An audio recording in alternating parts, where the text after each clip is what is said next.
защото нямаме време за губене. Да вървим. Може ли? Да, благодаря. Благородният принц си проправя път през гората. Благородно.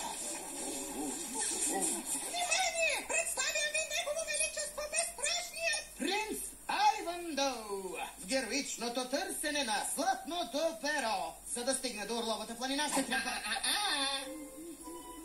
Трябва първо да... Трябва да си куко, ако си мислиш, че ще минеш по моста. Ние сме пазителите на моста. И тъкмо го почистихме основно. Така че си взимай мръсните миризливи копита и изчезвай надалеч. Каква дързост само! Аз ви заповядвам, това е кралска заповед, да отстъпите. Няма да отстъпим никъде за никого.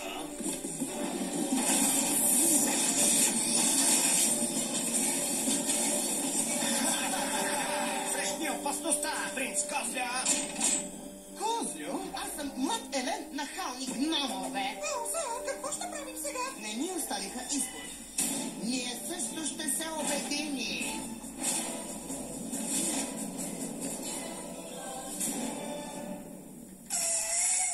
И ето, готово.